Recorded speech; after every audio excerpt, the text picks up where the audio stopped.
ಸರ್ಕಾರಿ ಕಂದಾಯ ಇಲಾಖೆ ಮತ್ತು ಪೊಲೀಸ್ ಇಲಾಖೆ ನಿರ್ಲಕ್ಷ್ಯತೆ ಹಾಗೂ ಭ್ರಷ್ಟಾಚಾರವನ್ನು ಖಂಡಿಸಿ ದಲಿತ ಹಾಗೂ ಪ್ರಗತಿಪರ ಹೋರಾಟ ಸಮಿತಿ ವತಿಯಿಂದ ಆನೇಕಲ್ ಪಟ್ಟಣದಲ್ಲಿ ಬೃಹತ್ ಪ್ರತಿಭಟನೆಯನ್ನು ಕೈಗೊಳ್ಳಲಾಗಿತ್ತು. ಇನ್ನು ಪ್ರತಿಭಟನೆಯು ಆನೇಕಲ್ ತಾಲೂಕು ಪಂಚಾಯಿತಿಯಿಂದ ತಾಲೂಕು ಕಚೇರಿವರೆಗೆ ಪ್ರತಿಭಟನಾ ಮೆರವಣಿಗೆ ನಡೆಸಿದರು. ಹಾಗೆಯೇ ರಾಜ್ಯ ಸರ್ಕಾರ ಮತ್ತು ಅಧಿಕಾರಿಗಳ ವಿರುದ್ಧ ಧಿಕ್ಕಾರಗಳನ್ನು ಕೂಗುವ ಮೂಲಕ ಆಕ್ರೋಶ ಹೊರಹಾಕಿದರು. ಇನ್ನು 71 ವಿವಿಧ ಬೇಡಿಕೆಗಳನ್ನು ಬಗೆಹರಿಸದಿದ್ದಲ್ಲಿ ಮುಂದಿನ ದಿನಗಳಲ್ಲಿ ಬೃಹತ್ ಹೋರಾಟ ಮಾಡುವುದಾಗಿ ಎಚ್ಚರಿಕೆ ನೀಡಿದರು. ಇನ್ನು ಪ್ರತಿಭಟನೆಯ ಸ್ಥಳಕ್ಕೆ ಬೆಂಗಳೂರು ಗ್ರಾಮಾಂತರ ಎಸ್ಪಿ ಮಲ್ಲಿಕಾರ್ಜುನ್ ಬಾಲದಂಡಿ ಹಾಗೂ ಆನೇಕಲ್ ತಹಶೀಲ್ದಾರ್ ಶಶಿಧರ್ ಮ್ಯಾಡುಲ್ ರವರು ಪ್ರತಿಭಟನಾಕಾರರ ಮನವಿ ಸ್ವೀಕರಿಸಿ ಹಂತ ಹಂತವಾಗಿ ಸಮಸ್ಯೆಯನ್ನು ಬಗೆಹರಿಸುವುದಾಗಿ ತಿಳಿಸಿದರು. ಇನ್ನು ಪ್ರತಿಭಟನೆಯಲ್ಲಿ ದಲಿತ ಹಾಗೂ ಪ್ರಗತಿಪರ ಹೋರಾಟ ಸಮಿತಿಯ ಬ್ಯಾಟರಾಜ್, ಗೌತಮ್ ವೆಂಕಿ, ಅರೆಹಳ್ಳಿ ಅಶ್ವಥ್, ಗೂಳಿ ಮಂಗಳ ನಾಗಪ್ಪ, ಬಿಎಂ ಕೃಷ್ಣಪ್ಪ, ಕ್ರಾಂತಿ ಗೋವಿಂದ್, ಮುನಿ ನಾರಾಯಣಪ್ಪ, ಆನಂದ್ ಚಕ್ರವರ್ತಿ, ಪುರುಷೋತ್ತಮ್, ಸಂಪಿಗೆ ನಾಗರಾಜ್, ಜಾಲಿ ವೆಂಕಟೇಶ್, ಹೊಸಹಳ್ಳಿ ವೇಣು ಮತ್ತು ನರೇಂದ್ರ ಬಾಬು, ಸಕಲವಾರ ನಾರಾಯಣ್, ಆನೇಕಲ್ ವಾಸು, ಸಿಕೆ ಪಾಳ್ಯ ಕೇಶವ, ಮುತ್ತರಾಯದೊಡ್ಡಿ ಚೌಡಪ್ಪ, ಮರಿಯಪ್ಪ, ಗೋಪಾಲ್, ರಾಘವೇಂದ್ರ ಹಾಗೂ ಬಾದನಪುರ ಅಣ್ಣಯ್ಯ, ಗಂಗಪ್ಪ, ಮುನಿರಾಜು ಮತ್ತಿತರರು ಹಾಜರಿದ್ದರು.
ಚಂದ್ರಯಾನಕ್ಕೆ ಭಾರತದ ಗುರುತನ್ನ ಇಟ್ಟಿದ್ದೀವಿ.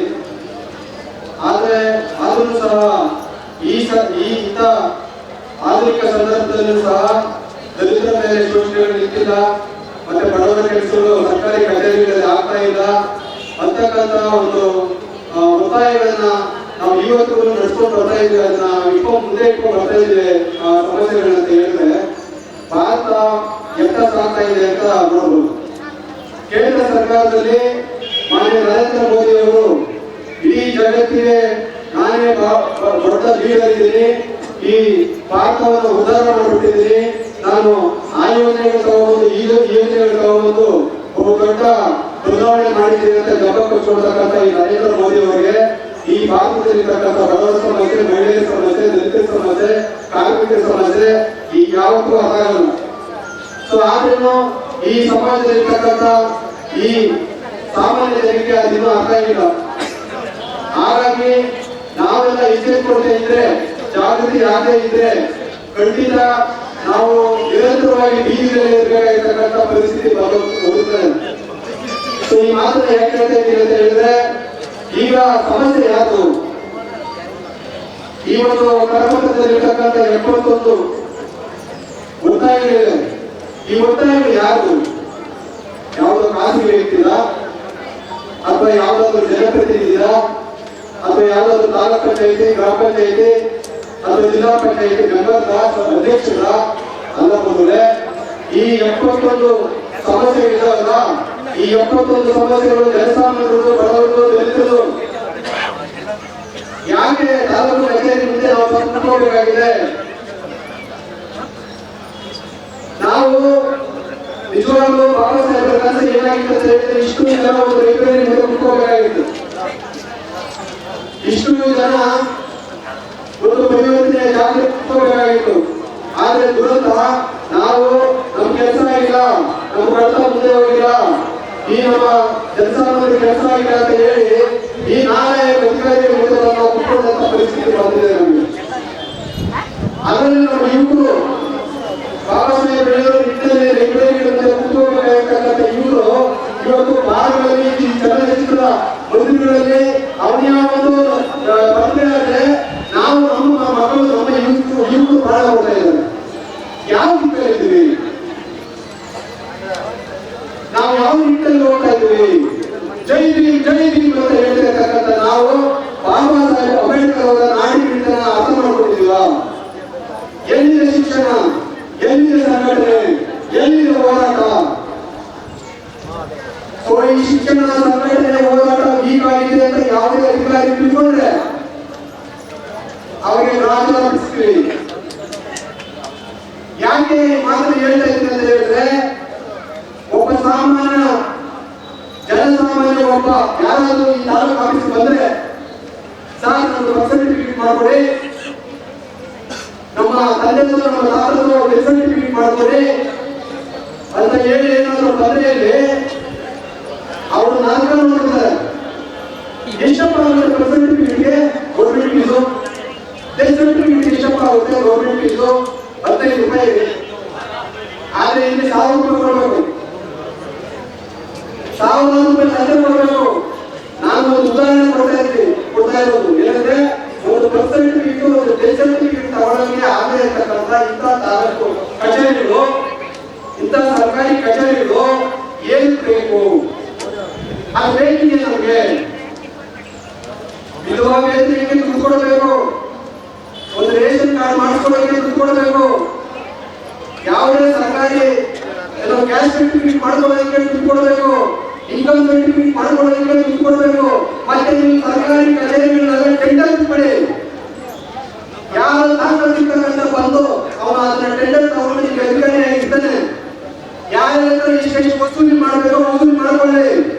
ಮತ್ತೆ ಏನಿದೆ UPSC ಇದೆ, KPSC ಇದೆ, ಈ ಒಂದು ಏನು ಈ ಕರ್ನಾಟಕ ಹೋರಾಟವನ್ನ ನಿಲ್ಲಿಸಬೇಕಂತೇಳಿ ಕೇಸ್ ಹಾಕಿದ್ದಾರೆ. ನಾನು ಕೂತಿದ್ದೆ, ಆಮೇಲೆ ಫೋನ್ ಮಾಡಿದೆ, ಆಗಿದೆ ನೋಡಿ ಅಂತೇಳಿ. ಆರ್ಡರ್ ಕೊಟ್ಟಿಲ್ಲ, ಈ ಧರಣಿಯನ್ನ ನಿಲ್ಲಿಸೋದಿದೆ, ಆರ್ಡರ್ ಕೊಟ್ಟಿಲ್ಲ.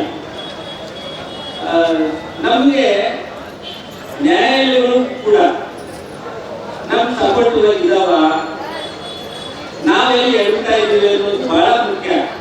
ಅಟ್ರಾಸಿಟಿ ಕೇಸ್ ಆಗುತ್ತೆ, ಒಂದು ವಿಟ್ನೆಸ್ ಕೊಡಲ್ಲ, ಒಂದು ಡಾಕ್ಯುಮೆಂಟ್ ಕೊಡಲ್ಲ, ಅಲ್ಲಿ ಸಪೋರ್ಟ್ ನಾವೇನು ಒಂದು ಕಾಲದಲ್ಲಿ ಮಾಡ್ಕೊಳ್ಳಲ್ಲ. ನಾವು ನಮ್ಮ ಪರಿಸ್ಥಿತಿನೂ ಹಂಗೆ ಇದೆ, ನಮ್ಮ ಹತ್ರ ಇದಲ್ಲ, ಆದ್ರೂ ಕೂಡ ಡಾಕ್ಯುಮೆಂಟ್ ಇಟ್ಕೊಳ್ಬೇಕು. ನಾವು ಅನೇಕ ತಿಂಗಳಿಗೆ 2-3 ಅಟ್ರಾಸಿಟಿ ಕೇಸ್ ಆಗ್ತಾ ಇದ್ದಾವೆ, ಒಂದು ಕೇಸು ಕೂಡ ಪನಿಷ್ಮೆಂಟ್ ಇಲ್ಲ. ಮತ್ತೆ ಯಾಕೆ ಮಾಡ್ತಾರೆ ಅಟ್ರಾಸಿಟಿ ಕೇಸ್? ಕಾಂಪನ್ಸೇಷನ್ ತಗೊಳ್ಳಕ್ ಮಾಡ್ತಾ ಇದ್ರ? ಸಮಾಜ ಕಲ್ಯಾಣ ಇಲಾಖೆ ಯಾವುದೋ ಸೈಟ್ ಕೊಡುತ್ತೆ, ಮನೆ ಕೊಡುತ್ತೆ ಅಂತ ಅಟ್ರಾಸಿಟಿ ಕೇಸ್ ಮಾಡ್ತಾ ಇದ್ರ ಅನ್ನೋದನ್ನ ಮೇಲ್ವರ್ಗದವ್ರು ಹೇಳ್ತಾ ಇದ್ದಾರೆ. ನಮ್ಮಲ್ಲಿ ಬಹಳ ಮುಖ್ಯವಾಗಿ ಅಟ್ರಾಸಿಟಿ ಕೇಸ್ ಆಗ್ಬೋದು, ದಲಿತಗಳನ್ನ ಕೇಳ್ಬೋದಾಗ್ಬೋದು, ಲಿಂಕ್ ಪರ್ಸನ್ ಅದನ್ನ ಎಲ್ಲ ಡಿಸೈಡ್ ಮಾಡ್ತಾ ಇದ್ದಾರೆ. ಯಾರು ಸಪೋರ್ಟ್ ಕೊಟ್ಟಿದ್ದಾರೆ ಅವ್ರು ಡಿಸೈಡ್ ಮಾಡ್ತಾ ಇಲ್ಲ. ನಮ್ಗೆ ನೋವಾಗಿದೆ ಅಂತ ಹೇಳಿದ್ರೆ ನಾವೇ ಅಟ್ಲೀಸ್ಟ್ ಕನಿಷ್ಠ ನಾಲೆಡ್ಜ್ ಇಟ್ಕೊಳ್ಬೇಕು. ನಮ್ಮನ್ನ ಜಾತಿ ಅಂಬೇಡ್ಕರ್ ಅವರಿಗೆ ಕಾನ್ಸ್ಟಿಟ್ಯೂಷನ್ ಅಸೆಂಬ್ಲಿನಲ್ಲೇ ನಿಮ್ಗೆ ನಾಲೆಡ್ಜ್ ಇಲ್ಲ ಅಂತ ಅನ್ನುವಂಥ ಜನ ಕಡಿಮೆ ಆಗಿರೋದು. ಅಂಬೇಡ್ಕರ್ ಕಾನ್ಸ್ಟಿಟ್ಯೂಷನ್ ಬರೆಯುವ ಬರೀತಾ ಇದ್ದಾರೆ ಹೇಳಿದ್ರು ಕೂಡ ನಮ್ಮ ಜನ ಇನ್ನೂ ಅರ್ಥ ಮಾಡ್ಕೊಂಡಿಲ್ಲ. ನನ್ನ ಅಪೀಲ್ ಮಾತ್ರ ಒಂದೇ ಒಂದು, ನಾವು ಒಬ್ಬರಿಗೂ ಹೋರಾಟ ಮಾಡಬೇಕು. ನಿಮ್ಮ ಗ್ರಾಮ ಪಂಚಾಯತ್ಗಳಲ್ಲಿ ನಿಮ್ಮ ಮನೆಗಳನ್ನ ಎಷ್ಟು ಸುರಕ್ಷಿತವಾಗಿ ಇಟ್ಕೊಳ್ಳೋಕೆ ಸಾಧ್ಯ ಆಗುತ್ತೋ ಇಟ್ಕೊಳ್ಬಹುದು. ಅಂಬೇಡ್ಕರ್ ಅವರು ನಮಗೆ ತುಂಬಾ ಸವಲತ್ತುಗಳನ್ನ ಕೊಟ್ಟಿದ್ದಾರೆ. ಅದಕ್ಕೆ ತಕ್ಕಂತೆ ನಾಲೆಡ್ಜ್ ಕೂಡ ಅವರು ಕೊಟ್ಟಿದ್ದಾರೆ. ನಾಲೆಡ್ಜ್ ಬಿಟ್ಟು ಎಲ್ಲ ಮಾಡ್ತೀವಿ ನಾವು. ದಯವಿಟ್ಟು ಅಟ್ರಾಸಿಟಿ ಕೇಸ್ ಆಗ್ಬೋದು, ದಲಿತ ಭೂಮಿನ ಹೊಡ್ಕೊಂಡಿರೋದಾಗ್ಬೋದು, ಒಬ್ಬಿಟ್ಟು ಮಾಡ್ಕೊಂಡಿದ್ದಾರೆ, ಗೋಂಡಲ್ ಮಾಡ್ಕೊಂಡ್ಬಿಟ್ಟವ್ರೆ, ಇನ್ಯಾವುದೋ ಇಲ್ಲೀಗಲ್ ರಿಲೇಶನ್ಶಿಪ್ ಕೂಡ ಮಾಡ್ಕೊಂಡ್ಬಿಟ್ಟವ್ರೆ. ಈ ತರದೊಂದು ಹೀನಾಯ ಪರಿಸ್ಥಿತಿನಲ್ಲಿ ನಾವು ಜಮೀನುಗಳನ್ನ ಮಾಡ್ಕೊಂಡ್ಬಿಟ್ಟು ಬೀದಿನಲ್ಲಿ ಇಟ್ಕೊಂಡು ನಾವು ಮಾತಾಡ್ತಾ ಇದ್ದೀವಿ. ಆದ್ರೆ ಅವರು ಒಂದ್ ಎಕರೆ 2 ಎಕರೆ ಈ ತಾಲೂಕಲ್ಲಿ 30 ಎಕರೆ ಗ್ರಾಂಟ್ ಆಗಿದೆ. ಮೇಲ್ವರ್ಗಕ್ಕೆ 30 ಎಕರೆ ಗ್ರಾಂಟ್ ಆಗಿದೆ. ನಾವು 1 ಎಕರೆ 1/2 ಎಕರೆ 1 ಗುಂಟೆ ಗ್ರಾಂಟ್ ಆಗಿದೆ ನಮ್ಮ ರೈತರಿಗೆ. ಅದನ್ನು ಉಳಿಸ್ಕೊಂಡಿಲ್ಲ ನಾವು. ಇದು ದುರಂತ ಪರಿಸ್ಥಿತಿನಲ್ಲಿದ್ದೀವಿ. ತಾವು ದಯವಿಟ್ಟು ಎಲ್ಲ ನಾಯಕರಿದ್ದೀರಾ, ಇನ್ನೊಂದಷ್ಟು ಶಿಕ್ಷಣಕ್ಕೆ ನಾವು ಒಪ್ಕೊಳ್ಳೋಣ. ಅಧಿಕಾರಿಗಳು ಯಾಕೆ ಮಾಡ್ತಾ ಇದ್ದಾರೆ? ನಮ್ಮ ಹತ್ರ ನಾಲೆಡ್ಜ್ ಇಲ್ಲ. ನಮ್ಮ ಹತ್ರ ನಾಲೆಡ್ಜ್ ಇದ್ರೆ ಪೊಲೀಸ್ ಫೋನ್ ನಂಬರ್ ನಮ್ದು, ನಾವು ಫೋನ್ ಮಾಡಿದ್ರೆ ತೆಗಿಬೇಕು. ಯಾರಾದ್ರೂ ನಿಮ್ಮ ನಂಬರ್, ನಿಮ್ಮ ಪೊಲೀಸ್ ನಂಬರ್ ಇದೆ ನಿಮ್ಮ ಹತ್ರ, ಒಬ್ಬ ತಹಶೀಲ್ದಾರ್ ಹತ್ರ ಇರೋ ನಂಬರ್ ನಮ್ದು. ಸಂಬಂಧಪಟ್ಟ ಇಲಾಖೆಯಲ್ಲಿ 24 ಅವರು ನಿಲ್ಕೋಬೇಕು ನಂಬರು, ನಾವು ಫೋನ್ ಮಾಡಿದ್ರೆ ತೆಗಿಬೇಕು. ಯಾರಾದ್ರೂ ಇಟ್ಕೊಂಡಿದ್ದೀರಾ? ಫೋನ್ ತೆಗಿಯಲ್ಲ ಬೇರೆ ವಿಷಯ, ಫೋನ್ ನಂಬರ್ ನಮ್ಮ ಹತ್ರ ಇರ್ಬೇಕಲ್ಲ, ಇಟ್ಕೊಳ್ಬೇಕು. ಮಹಿಳೆಯರಿಗೆ ಏನಾಗಿದೆ ನಂಬರ್ ಇಟ್ಕೊಳ್ಬೇಕು. ಅವ್ರ ಅಫಿಷಿಯಲ್ ನಂಬರ್ ನಮ್ದೇ ನಂಬರ್. ಇಂಥದ್ದು ನಾಲೆಡ್ಜ್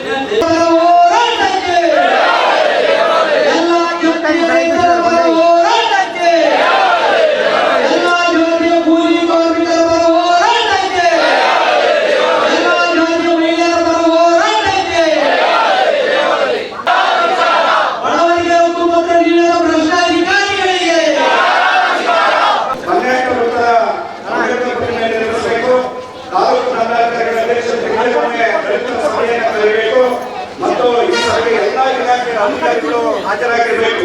4ನೇದು ಜಿಲ್ಲೆಯಲ್ಲಿ ಮಾರ್ಚ್ 1948 ಅಂಬೇಡ್ಕರ್ ಕಾಲೇಜಿಗೆ 15 ಎಕರೆ ಜಮೀನನ್ನು ಮೀಸಲಿಡಬೇಕು. 5ನೇದು ಪರಿಶಿಷ್ಟ ಜಾತಿ ಕಾಯ್ದೆಯಲ್ಲಿ ದೂರು ದಾಖಲಾದ ತಕ್ಷಣ ತಪ್ಪಿತಸ್ಥರನ್ನ ಕೂಡಲೇ ಬಂಧಿಸಬೇಕು. 6ನೇದು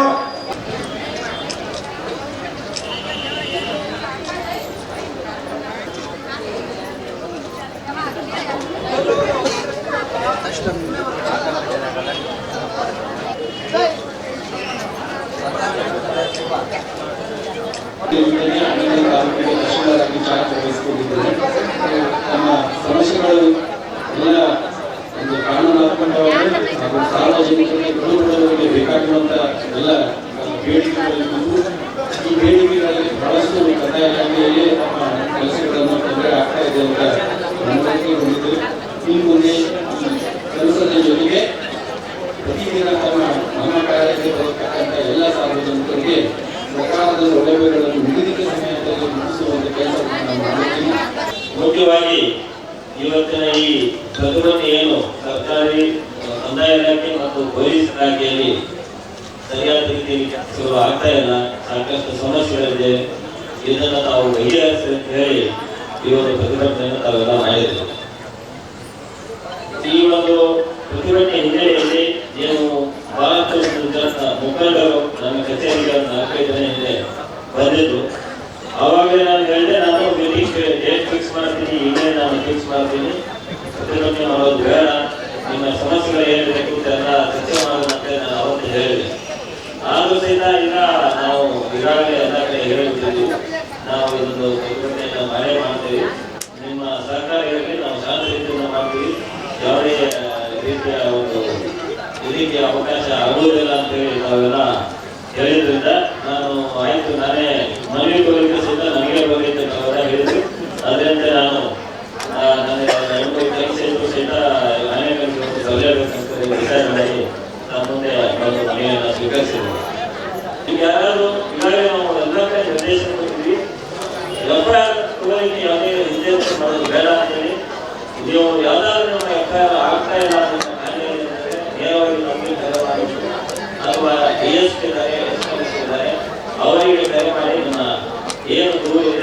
ಅವರಿಗೂ ಸಲ್ಲಿಸಬಹುದು. ಮತ್ತೊಮ್ಮೆ ನೀವೆಲ್ಲ ಇವತ್ತು ಶಾಂತ ರೀತಿಯಿಂದ ಈ ಒಂದು ಪ್ರತಿಭಟನೆಯಲ್ಲಿ ಭಾಗಿಯಾಗಿ ನಮ್ಮ ಇಲಾಖೆಗೆ ಸಹಕರಿಸಿದ್ರಿ.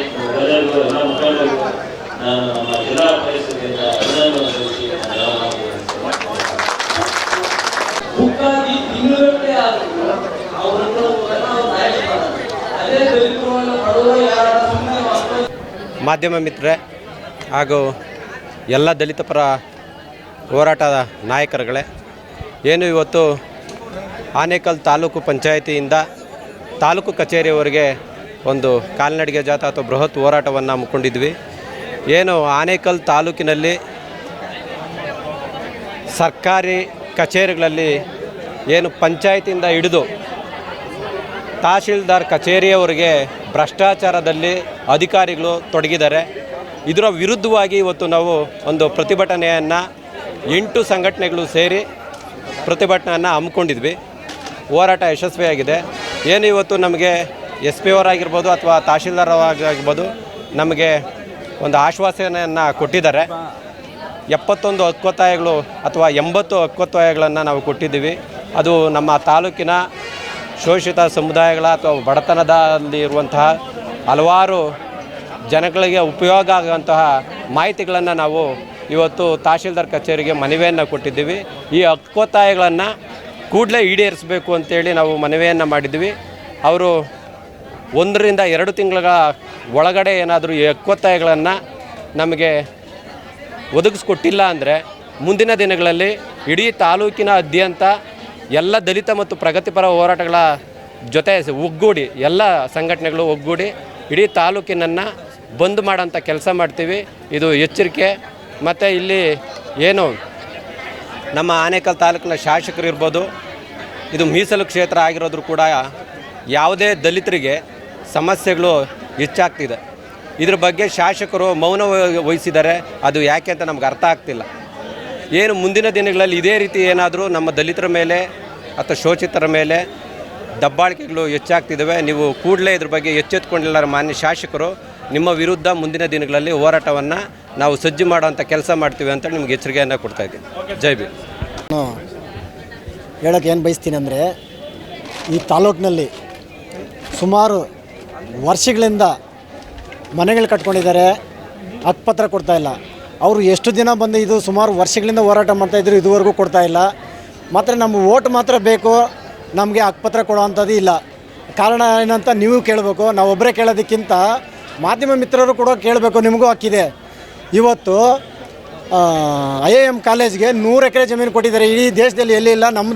ನಮ್ಮ ಆನೇಕಲ್ ತಾಲೂಕು ಜಿಗಣಿ ಹೋಬಳಿನಲ್ಲೇ ಮಾತ್ರ ಇರೋದು. ಈಗ ಅಲ್ಲಿ ಸುಮಾರು ವರ್ಷಗಳಿಂದ 100 ವರ್ಷಗಳಿಂದ ಉಳುಮೆ ಮಾಡ್ಕೊಂಡಿರುವಂಥ SC STಗಳು OBCಗಳು ಅವರೆಲ್ಲ ಇವತ್ತು 53 ಹಾಕ್ಕೊಂಡು ಅದನ್ನೇ ಉಳ್ಕೊಂಡು ತಿನ್ಕೊಂಡಿದ್ದಾರೆ. ಆದರೆ ಈಗ ಅವ್ರಿಗೆ ಆದೇಶ ಮಾಡ್ತಾರೆ, ಅಲ್ಲಿ ಹಕ್ಕುಪತ್ರ ಕೊಡ್ಬೋದಾಗಿತ್ತು. ಉಳುವವನ ಭೂಮಿ ಆಗ್ತಲ್ಲ, ಇಲ್ಲ ಹೊಸ ಆಕ್ಟ್ ಯಾವುದೋ ಮಾಡಿ ಅವ್ರಿಗೆ ಇವತ್ತು ಹಕ್ಕುಪತ್ರ ಕೊಟ್ಟಿದ್ರೆ ಈ ಸರ್ಕಾರಗಳನ್ನು ನೆನೆಸ್ಕೊಂಡು ಇವತ್ತು ಊಟ ಮಾಡ್ತಾಯಿದ್ರು, ಬದುಕ್ತಾಯಿದ್ರು. ಇವತ್ತು ಎಲ್ಲರಿಗೂ ತೊಂದರೆ ಆಗ್ತಾಯಿದೆ. ಕಾರಣ ಇವರು ಈ ಜಮೀನುಗಳನ್ನು ಒಡೆಯೋ ಉದ್ದೇಶದಿಂದ ಇವತ್ತು 18 ಕಿಲೋಮೀಟ್ರ್ BBMPಯಿಂದ 18 ಕಿಲೋಮೀಟ್ರ್ ಅಂತ ಲಿಮಿಟೇಷನ್ ಮಾಡಿಬಿಟ್ಟು ಇವತ್ತು ಬಡವರ ಜಮೀನು ಕಿತ್ಕೊಳ್ಳೋದಕ್ಕೆ ನಾನಾ ರೀತಿ ಹುನ್ನಾರ ಮಾಡಿದ್ದಾರೆ. ಅದನ್ನು ಮುಂದಿನ ದಿನಗಳಲ್ಲಿ ಅದನ್ನು ವಜಾ ಮಾಡಿ ಅದು ರೈತರಿಗೆ ಹಕ್ಕುಪತ್ರ ಕೊಡಬೇಕು. ಮತ್ತು ಭೂತಾನಹಳ್ಳಿ ಸರ್ವೆ ನಂಬರಲ್ಲಿ 1952-53ರಲ್ಲಿ ಮೈಸೂರು ಮಹಾರಾಜರ ಕಡೆಯಿಂದ ಅವ್ರಿಗೆ ಆದೇಶ ಆಗಿರ್ತದೆ, ಹಕ್ಕುಪತ್ರ ಕೊಟ್ಟಿದ್ದಾರೆ, ಪಟ್ಟ ಭೂಮಿ ಕೊಟ್ಟಿದ್ದಾರೆ. ಮತ್ತು ಎಲ್ಲ ದಾಖಲಾತಿಗಳು ಇದ್ದರೂ ಕೂಡ ಇವತ್ತು ಕಿರು ಅರಣ್ಯ ಸೇರಿದೆ ಅಂತ ಹೇಳ್ಬಿಟ್ಟು ಆ ಬಡವರ ಮೇಲೆ ಹೊಟ್ಟೆ ಮೇಲೆ ಹೊಡೆದು ಇವತ್ತು 185 ಎಕರೆ ಜಮೀನು ಕಿತ್ಕೊಂಡಿದ್ದಾರೆ. ಆ ಬಡವರಿಗೆ ಅದ್ರ ಪರಿಹಾರ ಏನೂ ಕೊಟ್ಟಿಲ್ಲ, ಇಲ್ಲ ಅದ್ರ ಪರ್ಯಾಯ ವ್ಯವಸ್ಥೆ ಬೇರೆ ಏನೂ ಮಾಡಿಲ್ಲ. ಹಾಗಾಗಿ ದಲಿತರ ಆಸ್ತಿಗಳೆಲ್ಲ ಕಿತ್ಕೊಂಡ್ಬಿಟ್ರೆ ಈ ದೇಶದಲ್ಲೇ ಹುಟ್ಟಿ ಈ ದೇಶದಲ್ಲೇ ಬೆಳೆದಿರೋ ಅಂಥ ಜನ ಇವತ್ತು ಎಲ್ಲಿಗೆ ಹೋಗಬೇಕು? ಮತ್ತು ಈ ತಾಲೂಕು ಆಫೀಸ್ ಇರ್ಬೋದು, ಈ ರೆವಿನ್ಯೂ ಕಂದಾಯ ಇಲಾಖೆ ಮತ್ತು ಪೊಲೀಸ್ ಇಲಾಖೆ ಭೂಮಾಲೀಕರ ಪರವಾಗಿ ಕೆಲಸ ಮಾಡೋಂಗಿದ್ರೆ ಮತ್ತು ಅವರು ಇವತ್ತು ಬಟ್ಟೆ ಬಿಚ್ಚಿಬಿಟ್ಟು ರಾಜಾರೋಷವಾಗಿ ರಿಯಲ್ ಎಸ್ಟೇಟ್ ಮಾಫಿ ಮಾಡ್ಬೋದಾಗಿತ್ತು. ಮತ್ತು ಬೇರೆ ಇಷ್ಟೆಲ್ಲ ಮಾಡ್ತಾ ಇದ್ದಾರಲ್ಲ, ಇದು ಕಣ್ಣು ಮುಚ್ಕೊಂಡು ಯಾಕೆ ಸರ್ಕಾರ ಕೂತಿದೆ, ಪೊಲೀಸ್ನವ್ರು ಕೂತಿದ್ದಾರೆ, ಮತ್ತು ಮೀಡಿಯಾದವರು ಸಹ ನೀವು ಯಾಕೆ ಆ ಪ್ರಶ್ನೆ ಕೇಳ್ತಾ ಇಲ್ಲ? ಯಾಕಂದರೆ ನಿಮ್ಗೇನು ಕಣ್ಣು ಕಾಣಿಸ್ತಾ ಇಲ್ವಾ? ಒಬ್ಬ ದಲಿತ ಒಂದು ತುಂಡು ಭೂಮಿ ಕಳ್ಕೊಂಡಿದ್ದಾನಂತ ಒಂದು ಕಂಪ್ಲೇಂಟ್ ಕೊಟ್ಟರೆ ಇವತ್ತಿಗೂ ಆ ಕಂಪ್ಲೇಂಟ್ನ ತಗೊತಾರೆ. ಆ ಕಂಪ್ಲೇಂಟ್ FIR ಮಾಡಬೇಕಾದ್ರೆ ತಿಂಗಳಗಟ್ಟಲೆ ಸತಾಯಿಸ್ತಾರೆ. ಕಾರಣ ಏನಂತ ನಮಗೂ ಗೊತ್ತಾಗ್ತಾ ಇಲ್ಲ. ಅದು ಹಿಂದೆ ಬೇರೆ ಬೇರೆ ಥರ ಗೊತ್ತಾಗ್ತದೆ, ಅದು ನಿಮಗೂ ಗೊತ್ತಿರಬೇಕು. ಯಾಕಂದರೆ ನೀವು ಅದನ್ನು ಪ್ರಶ್ನೆ ಮಾಡಬೇಕು. ಒಂದು ಕಂಪ್ಲೇಂಟ್ ಕೊಟ್ಟಾಗ, ಸ್ಟೇಷನಲ್ಲಿ ಕಂಪ್ಲೇಂಟ್ ಕೊಟ್ಟಾಗ ಗೊತ್ತಿರ್ತದೆ, ಯಾರೋ ಸಹಜವಾಗಿ ಸಾರ್ವಜನಿಕವಾಗಿ ಹೇಳ್ತಾರೆ. ಮಾಧ್ಯಮ ಮಿತ್ರರು ನೀವು ಕೇಳಬೇಕಾಗುತ್ತೆ. ಇವತ್ತು ಪೊಲೀಸ್ನವರು ಅಟ್ರಾಸಿಟಿ ಕೇಸ್ ಬುಕ್ ಆಗಿದ ತಕ್ಷಣ ಸುಪ್ರೀಂ ಕೋರ್ಟ್ ಆದೇಶ ಏನಿದೆ, ಅರೆಸ್ಟ್ ಮಾಡಬೇಕಂತ ಇದೆ. ಈಗ ರಿಯಲ್ ಎಸ್ಟೇಟ್ ಮಾಫಿಗಳನ್ನ ಯಾಕೆ ಅರೆಸ್ಟ್ ಮಾಡ್ತಾಯಿಲ್ಲ? ಅವರು ಇವತ್ತು ರೌಡಿಗಳನ್ನ ಬೆಳೆಸ್ತಾ ಇದ್ದಾರೆ. ರೌಡಿಗಳನ್ನ ಬಿಟ್ಟು ಕಾಂಪೌಂಡ್ಗಳಾಗಿಸಿ ದುಡ್ಡು ಕೊಟ್ಟು ಲಕ್ಷ ಲಕ್ಷ ಅವ್ರಿಗೆ ಅಕೌಂಟ್ಗಳಿಗೆ ಹಾಕಿ ಇವತ್ತು ಒಂದು ತುಂಡು ಭೂಮಿನ, ಒಬ್ಬ ಬಡವನ ಜಮೀನನ್ನ ಇವತ್ತು ರೌಡಿಗಳನ್ನ ಕಳಿಸಿ ಕಾಂಪೌಂಡ್ಗಳು ಹಾಕ್ಕೊತಾ ಇದ್ದಾರೆ. ಅದಕ್ಕೆಲ್ಲ ಅಧಿಕಾರ ಯಾರು ಕೊಟ್ಟರು? ಅವ್ರಿಗೆಲ್ಲ ಪೊಲೀಸ್ ಡಿಪಾರ್ಟ್ಮೆಂಟ್ಗೆ ಗೊತ್ತಿಲ್ವಾ? ಇವತ್ತು ಪೊಲೀಸ್ ಇಲಾಖೆಯಲ್ಲಿ ಒಬ್ಬ ರೌಡಿ ಶೀಟರ್ ಇರ್ತಾನೆ, ಒಂದು 10 ವರ್ಷ 12 ವರ್ಷ 15 ವರ್ಷದ ಹಿಂದೆಯೇ ಅವ್ರ ಕೇಸ್ಗಳು ಮುಕ್ತಾಯ ಆಗಿರ್ತದೆ. ಅವ್ರನ್ನ ಪದೇ ಪದೇ ಕರ್ಕೊಂಬಂದು ಒಬ್ಬ ಎಲ್ಲ ರೌಡಿಗಳ ಜೊತೆಯಲ್ಲಿ ನಿಲ್ಲಿಸಿ ಅವ್ರಿಗೆ ಅವಮಾನ ಮಾಡಿ ಅವರು ಸಾರ್ವಜನಿಕವಾಗಿ ಬದುಕೋದು ಬೇಡವಾ? ಅವ್ರಿಗೂ ಹೆಂಡತಿ ಮಕ್ಕಳಿಲ್ವಾ? ಅವ್ರಿಗೆ ಯಾಕೆ ಆ ರೀತಿ ಮಾಡ್ತಾಯಿದ್ದಾರೆ? ಅದನ್ನೆಲ್ಲ ಬೇರೆ ಯಾರು ಪ್ರಶ್ನೆ ಮಾಡೋಂಗಿಲ್ವಾ? ಮತ್ತು ನಾವು ವೋಟ್ ಹಾಕಿದ ಜನನೂ ಪ್ರಶ್ನೆ ಮಾಡೋಂಗಿಲ್ಲ, ಅಧಿಕಾರಿಗಳು ವೋಟ್ ತಗೊಂಡು ಅಧಿಕಾರಿಗಳನ್ನು ಪ್ರಶ್ನೆ ಮಾಡೋಂಗಿಲ್ಲ. ಮತ್ತು ಪೊಲೀಸ್ನವರು ಅದು ಯಾಕೆ ಮಾಡ್ತಾಯಿದ್ದಾರೆ ಅಂತ ಕೇಳಿದ್ರೆ ಮತ್ತು ಅವ್ರ ಮೇಲೆ ಕೇಸ್ಗಳು ಬೀಳುತ್ತೆ. ಯಾಕೆ ಸರ್ ನಾವು ಬದುಕ್ತಾ ಇದ್ದೀವಿ, ನೇರವಾಗಿ ಬದುಕ್ತಾ ಇದ್ದೀವಲ್ಲ, ಇವತ್ತು ನಾವೆಲ್ಲೋ ಇದ್ದೀವಿ, ಮತ್ತು ನಮ್ಮನ್ನು ಯಾಕೆ ಕರಿತೀರಾ, ಎಲ್ಲರ ಮುಂದೆ ನಿಲ್ಲಿಸ್ತೀರಾ ಅಂತ ಹೇಳಿದ್ರೆ ಅವ್ರ ಮೇಲೆ ಕೇಸ್ ಹಾಕ್ತೀವಿ ಅಂತ ಹೇಳ್ತಾರೆ. ಅವ್ರನ್ನ ಎದುರಿಸ್ತಾರೆ. ಯಾಕೆ ಪ್ರಕೃತಿ ನಡೀತಾ ಇದೆ ಪೊಲೀಸ್ ಡಿಪಾರ್ಟ್ಮೆಂಟಲ್ಲ ಅಂತ ಗೊತ್ತಿಲ್ಲ. ಇಲ್ಲಿ ಆನೇಕಲ್ನಲ್ಲಿ ಒಂದು ಬ್ರಾಂಚಲ್ಲಿ ಚಿಟ್ ಫಂಡ್ ಬ್ರಾಂಚಲ್ಲಿ ಇವತ್ತು ಖಾಲಿ ಚೆಕ್ಗಳನ್ನು ತಗೊಂಡು ಅವ್ರ ಮೇಲೆ ಮಾನಸಿಕ ಒತ್ತಡಗಳನ್ನು ನೀಡಿ ದುಡ್ಡು ಕೊಡಬೇಕಂತ 1 to ಡಬಲ್ ಹಾಕಿ ಅವ್ರಿಗೆ ಲಕ್ಷಾಂತರ ರೂಪಾಯಿ ವಸೂಲಿ ಮಾಡ್ತಾರೆ. ಅವರು ಸಾಯೋ ಪರಿಸ್ಥಿತಿಯಲ್ಲಿದ್ದಾರೆ. ಅವ್ರ ಮೇಲೆ ಕೂಡಲೇ ಅವ್ರ ಮೇಲೆ ಕಾನೂನು ಕ್ರಮ ಕೈಗೊಂಡು ಅವ್ರನ್ನ ಅರೆಸ್ಟ್ ಮಾಡಬೇಕು. ಇಲ್ಲ ಅಂದರೆ ಆನೇಕಲ್ ಸ್ಟೇಷನ್ ಮುಂದ್ಗಡೆ ಪ್ರತಿಭಟನೆ ಮಾಡ್ತೀವಿ. ಅದಕ್ಕೂ ನಾವು ಸಿದ್ಧರಿದ್ದೀವಿ. ಯಾಕಂದರೆ ಈ ತಾಲೂಕಿನ ಜನ ಓಟ್ ಕೊಡ್ತಾರೆ. ನಮಗೆ ಗೆದ್ದಂಥ ಅಧಿಕಾರಿಗಳು ನಮಗೆ ಕಷ್ಟ ನಿಷ್ಠುರ ಪ್ರಾಣ ಮಾನ ಎಲ್ಲ ಕಾಪಾಡ್ತಾರೆ ಅಂತ ಹೇಳ್ಬಿಟ್ಟು ಅವರು ಇವತ್ತು ಓಟ್ ಹಾಕ್ತಾರೆ. ಅದಕ್ಕೆ ಅವ್ರಿಗೆ ತುಂಬ ಅನ್ಯಾಯ ಆಗ್ತಾಯಿದೆ. ಹಾಗಾಗಿ ಯಾರು ಸುಮ್ಗೆದ್ರೂ ನಾವು ದಲಿತ ಸಂಘಟನೆಗಳವರು ಸುಮ್ಗಿರಲ್ಲ. ಯಾಕಂದರೆ ನಾವು ಅಂಬೇಡ್ಕರ್ ವಾರಸ್ದಾರರಾಗಿ ನಾವು ಇವತ್ತು ಹೋರಾಟ ಮಾಡ್ಕೊಂಡು ಬಂದು ಸುಮಾರು ವರ್ಷಗಳಿಂದ ಮಾಡಿದ್ದೀವಿ, ಮುಂದೇನೂ ಮಾಡ್ತೀವಿ. ಹಾಗಾಗಿ ಮುಂದಿನ ದಿನಗಳಲ್ಲಿ ನಾವು ಹೇಳಿರೋ ಬೇಡಿಕೆಗಳು ಇವತ್ತು ಏನಿದೆಯೋ, ಇವತ್ತು SP ಸಾಹೇಬರು ಬಂದು ಮನವಿ ತಗೊಂಡಿದ್ದಾರೆ, ತಹಸೀಲ್ದಾರು DC ಸಾಹೇಬರ ಪರವಾಗಿ ಬಂದು ಮನವಿ ತಗೊಂಡಿದ್ದಾರೆ. ಅವ್ರಿಗೆ ಧನ್ಯವಾದಗಳು. ಇವತ್ತು 1 ತಿಂಗಳ ಒಳಗಡೆ, ಬರೋ ತಿಂಗಳ 10ನೇ ತಾರೀಕು ಒಳಗಡೆ ಅವರು ಎಲ್ಲ ಸಭೆ ಕರೆಸಿ ನಮ್ಮನ್ನು ಸಮಸ್ಯೆಗಳನ್ನು ಸಾಲ್ವ್ ಮಾಡದೇ ಇದ್ದರೆ ಮಾರ್ಚ್ 10ನೇ ತಾರೀಕು ಆನೇಕಲ್ ತಾಲೂಕು ಬಂದ್ಗೆ ಕರೆ ಕೊಡ್ತೀವಿ. ಇಡೀ ಎಲ್ಲ ಆನೇಕಲ್ ತಾಲೂಕಿರೋ ಸಂಘಟನೆಗಳೆಲ್ಲ ಸೇರಿಸಿ ಬಂದ್ಗೆ ಕರೆ ಕೊಡ್ತೀವಿ ಅಂತ ಹೇಳಿ ನನ್ನ 2 ಮಾತಿಗೆ ಮಾತಾಡೋಕ್ಕೆ ಇಷ್ಟಪಡ್ತೀನಿ. ಜೈ ಭೀಮ್. ಪ್ರಮುಖ ಮುಖ್ಯ ರಸ್ತೆಗಳಿಂದ ಹೋರಾಟ ಮಾಡ್ತಾ ಬಂದಿದ್ದೀವಿ. ಇವತ್ತು ನಮಗೆ ಎಂಡ ಬೇಡ ಭೂಮಿ ಬೇಕಂತೇಳಿ 70ರ ದಶಕದ ಚಳವಳಿಯನ್ನು ಪ್ರಾರಂಭ ಮಾಡಿದ್ದೀವಿ. ಇವತ್ತು ನಾವೆಲ್ಲರೂ ಕೂಡ ಹಳ್ಳಿಗಳಲ್ಲಿ ಇವತ್ತು ಅವಿದ್ಯಾವಂತರು ಆಗಿದ್ದಾರೆ. ಇವತ್ತು ಸರ್ಕಾರಗಳು ಇವತ್ತು MA BA ಪದವಿ ಪಡೆದವ್ರಿಗೆ ಇವತ್ತು ಉದ್ಯೋಗ ಕೊಡ್ತಾ ಇಲ್ಲ, ಉಳುವವನಿಗೆ ಭೂಮಿ ಕೊಡ್ತಾ ಇಲ್ಲ, ಉಳುವ ಮನೆ ಇರೋದಕ್ಕೆ ನಿವೇಶನ ಕೊಡ್ತಾ ಇಲ್ಲ. ಇದು ಕಾರಣ ನಮಗೆ ಪುಕ್ಸೆಟ್ಟಿಯ ಅಕ್ಕಿ ಮತ್ತು ಪುಕ್ಸೆಟ್ಟಿಯ ಈ ಎಣ್ಣೆಗಳು ಕೊಟ್ಟು ನಮ್ಮನ್ನು ಇದುವರೆಗೂ ಕೂಡ ಮೋಸ ಮಾಡಿದ್ದಾರೆ. ಇಂಥ ಮೋಸಗಳಿಗೆ ಮೋಸ ಹೋಗಿ ಜನ ಇವತ್ತು ಎಲ್ಲರೂ ಕೂಡ ಇವತ್ತು ನಮಗೆ ಒಂದು ಹಕ್ಕುಪತ್ರ ಕೊಟ್ಟಿಲ್ಲ. ಇದುವರೆಗೂ 70 ವರ್ಷಗಳ ಕಳೆದರೂ ಕೂಡ ಆ ಹಕ್ಕುಪತ್ರಗಳನ್ನು ಇದುವರೆಗೂ ವಿತರಣೆ ಮಾಡಿಲ್ಲ. ಇವತ್ತು ಈ ತಾಲೂಕಲ್ಲಿ ದುರಂತ ನಮ್ಮದು ಏನಂದರೆ, ಈ ತಾಲೂಕಲ್ಲಿ 4 ಬಾರಿ BJP ಶಾಸಕರಿದ್ದರು, ಇದು 3 ಬಾರಿ ಕಾಂಗ್ರೆಸ್ ಶಾಸಕರು 3ನೇ ಬಾರಿ ಇದ್ದಾರೆ. ಇವತ್ತು ನಾವು ಅವರೆಲ್ಲ ಸರಿ ಅಂತ ಇವ್ರನ್ನ ತಂದರೂ ಕೂಡ ಇವರು ಕೂಡ ಅದೇ ರೀತಿ ಮೀನಾಮೇಷ ಎಣಿಸ್ತಾ ಇದ್ದಾರೆ. ಇಂಥ ದುರಂತನ ಈ ತಾಲೂಕಲ್ಲಿ ನಮಗೆ ಬಂದಿದೆ. ಯಾಕಂದರೆ ಇವತ್ತು ನಿವೇಶನಗಳಿಲ್ಲ, ಈ ತಾಲೂಕಲ್ಲಿ ಸರಿಯಾದ ಭೂಮಿ ಇಲ್ಲ, ಸರಿಯಾದ ರಸ್ತೆ ಇಲ್ಲ. ಸರಿಯಾಗಿ ಇವತ್ತು ಹೇಳ್ತಾರೆ ರಸ್ತೆಗಳ ಅಭಿವೃದ್ಧಿ ಅಂತ ಒಂದು ಕಡೆ ಹೇಳ್ತಾರೆ. ಎಲ್ಲಿ ರಸ್ತೆ ಅಭಿವೃದ್ಧಿ? ಇವತ್ತು ಹಳ್ಳಿಗಾಡುಗಳಲ್ಲಿ ಹೋದರೆ ಇವತ್ತು ಜನಗಳು ಬಿದ್ದು ಸಾಯ್ತಾ ಇದ್ದಾರೆ. ಅಂಥ ರಸ್ತೆಗಳನ್ನ ಅಭಿವೃದ್ಧಿ ಮಾಡಿದೆ ಅಂತೇಳಿ ರಸ್ತೆಗಳನ್ನ ಅಭಿವೃದ್ಧಿ ತೋರಿಸ್ತಾರೆ. ಇವತ್ತು ಎಷ್ಟು ಜನಕ್ಕೆ ಹಕ್ಕುಪತ್ರ ನೀಡಿದ್ದಾರೆ, ಎಷ್ಟು ಜನಕ್ಕೆ ಇವತ್ತು ಭೂಮಿ ಕೊಟ್ಟಿದ್ದಾರೆ. ಇವತ್ತು 53 ಹಾಕ್ಕೊಂಡಂಥವರು 50 ಇವತ್ತು ಏನು 1970-75ರ ಕಾಲಘಟ್ಟದಲ್ಲಿ ಭೂಮಿ ಮುಂಜೀರಾಗಿದೆ.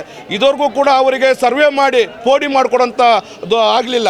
ಕಾರಣ ಇವತ್ತು ಸರ್ಕಾರಗಳು ಲೂಟಿ ಮಾಡೋದ್ರಲ್ಲಿ ಆಗಿದ್ದಾವೆ. ಸರ್ಕಾರ ಲೂಟಿ ಮಾಡೋದ್ರಲ್ಲಿ ಎಕ್ಸ್ಪ್ರೆಸ್ ಆಗಿದೆ. ಇಂಥ ಸರ್ಕಾರಗಳ ವಿರುದ್ಧ ಕರ್ನಾಟಕ ದಲಿತ ಸಂಘರ್ಷ ಸಮಿತಿ, ಭೀಮವ ಅನೇಕ ಸಂಘಟನೆಗಳು ಎದ್ದಿದ್ದಾವೆ. ಅದೇ ರೀತಿ SC ST ಏನು ಭೂಮಿಯನ್ನು ಇವತ್ತು SC/ST DC ಕಮಿಷನರ್ ಆಯೋಗದಿಂದ ಆದೇಶ ಹೊರಡಿಸಿದ್ರು ಕೂಡ ಇವತ್ತು ಇಲ್ಲಿನ ತಹಸೀಲ್ದಾರರು ಮತ್ತು ಇವರು ಇದನ್ನು ಖಾತೆ ಮಾಡೋಕ್ಕೆ ಮೀನಾಮೇಷ ಎಣಿಸ್ತಾ ಇದ್ದಾರೆ. ಕಾರಣ ಯಾಕೆ SC/STಗಳ ಭೂಮಿಗಳನ್ನು ಇವತ್ತು ಖಾತೆ ಮಾಡೋಕ್ಕಾಗಿಲ್ಲ? ಕಾರಣ ಇಂಥ ದುರಂತ ನಮಗೆ ಬಂದಿದೆ. ಈ ತಾಲೂಕಲ್ಲಿ ಒಂದು ವೇಳೆ ನೀವೇನಾದರೂ 2 ತಿಂಗಳು 3 ತಿಂಗಳು ಗಡುವು ತಗೊಂಡಿದ್ದೀರಿ, ಒಂದು ವೇಳೆ ಈ ಲೋಕಸಭಾ ಚುನಾವಣೆ ಬರೋಷ್ಟರೊಳಗಡೆ ಏನಾದ್ರು ಭೂಮಿ ಹಂಚಿಲ್ಲ, ನಾವು ಉಗ್ರವಾದ ಹೋರಾಟ ಮಾಡ್ತೀವಿ. ಈ ತಾಲೂಕಿನ ಈಗಾಗಲೇ ನಮ್ಮ ಗೆಳೆಯರೆಲ್ಲ ಹೇಳಿದ್ದಾರೆ ಬಂದು ಕರೆ ಕೊಡ್ತೀವಿ ಅಂತೇಳಿ. ನಾವು ಬಂದು ಕರೆ ಕೊಡಲ್ಲ. NH7ಗಳಲ್ಲಿ ನಿಂತ್ಕೊಂಡು ಕಲ್ಲೋಡಿ ಅಂತ ಕೆಲಸ ಮಾಡ್ತೀವಿ, ಜೈಲು ಬರೋ ಚಳವಳಿ ಮಾಡ್ತೀವಿ. ನಾವು ಇದಕ್ಕೆ ಯಾವುದು ಕೂಡ ನಾವು ಅಂಜೋದಿಲ್ಲ. ಇಂಥ ಹೋರಾಟಗಳನ್ನು ನಾವು ಮಾಡೇ ಮಾಡ್ತೀವಿ, ತೀರ್ಮಾನ ತಗೊತೀವಿ ಅಂತೇಳಿ ನನ್ನ ಮಾತನ್ನು ಮುಗಿಸ್ತಾ ಇದ್ದೀನಿ. ಜೈ ಭೀಮ್, ಜೈ ಭಾರತ್.